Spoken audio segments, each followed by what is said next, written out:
आफ्नो ठाउँमा एक थोपा पनि पानी नै परेको थिएन, तर एकछिनमै आफ्नो बस्ती नै बगाएर लग्यो। आखिर एक थोपा पानी पनि नपरिकन रसुवामा यस्तो ठुलो विनाशकारी बाढी कहाँबाट आयो? बुधबार बिहान कतै घाम लागिरहेको थियो। खोला नालामा पनि सामान्य अवस्थामै थिए। न पानी परेको थियो, न कसैले यति ठुलो बाढी आउने कल्पना नै गरेको थियो।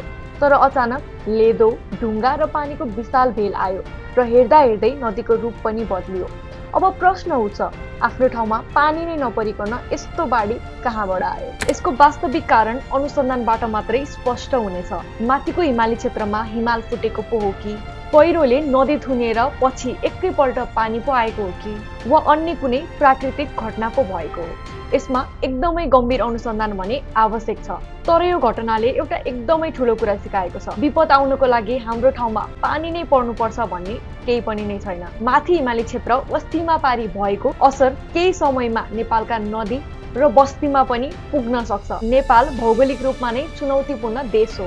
यही बाढी, पहिरो र अन्य प्राकृतिक विपद हरेक वर्ष पनि आउने नै गर्छ। त्यसैले अब सरकारले अब कुन ठाउँमा मानव बस्ती बसाउन सुरक्षित हुन्छ र कुन ठाउँ एकदमै जोखिमपूर्ण छ भन्ने कुरा सरकारले गम्भीर रूपमा अनुसन्धान गर्न एकदमै जरुरी छ।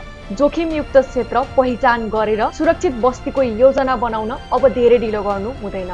यदि यस्तो खतरा आउँदैछ भन्ने कुरा अगाडि नै जानकारी भएको भए धेरै मान्छेहरू सुरक्षित ठाउँमा जान सक्थे। धनजनको क्षति पनि धेरै नै कम हुन सक्थ्यो। त्यसैले घटना भएपछि मात्रै होइन, घटना अघि पनि जोखिम पहिचान गर्ने प्रणाली एकदमै आवश्यक छ। नदी र हिमाली क्षेत्रको निगरानी गर्दै आधुनिक प्रविधिबाट जोखिम पहिचान गर्नुपर्छ। खतरा देख्ने बित्तिकै एसएमएस, साइरन, सञ्चार माध्यम र सामाजिक सञ्जालबाट जनतालाई छिटो भन्दा छिटो जानकारी दिनुपर्छ। छिमेकी देशसँगको पनि सूचना आदान प्रदान बलियो हुनुपर्छ। सीमापारीको माथिल्लो क्षेत्रमा नदी थुनियो, हिमताल फुट्यो वा एकदमै ठुलो पहिरो गयो भने चाहिँ नेपालले समयमै नै जानकारी पाउनुपर्छ। विपदको समयमा केही मिनेट अघि पनि जानकारी पायो भने धेरै मान्छेहरूको ज्यान बचाउने अवसर बन्न सक्छ।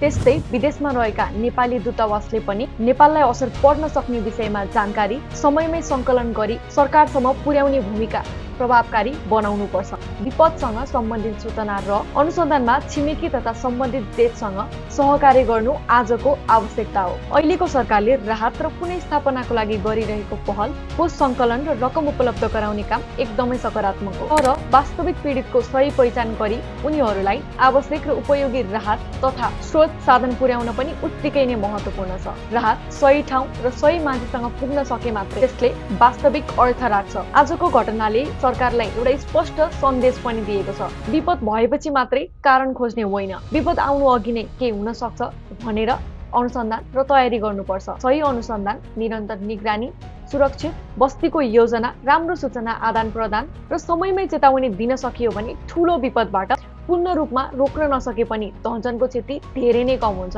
र जब सरकारले समयमै सही सूचना दिन्छ, सही पीडितसम्म राहत पुर्याउँछ र जनताको ज्यान जोगाउन पहल गर्छ, तब क्षति मात्रै कम हुँदैन, जनताको विश्वास सरकारप्रति अझै धेरै हुन्छ। किनकि विपदको समयमा सही सूचना केवल समाचार मात्रै होइन, कसैको ज्यान बचाउने चेतावनी पनि हुन सक्छ। विपद आएपछि कारण खोज्ने होइन, आउनु अघि नै खतरा पहिचान गर्ने प्रणाली चाहिँ कहिले बन्छ? तपाईँको विचार कमेन्टमा लेख्नुहोस्।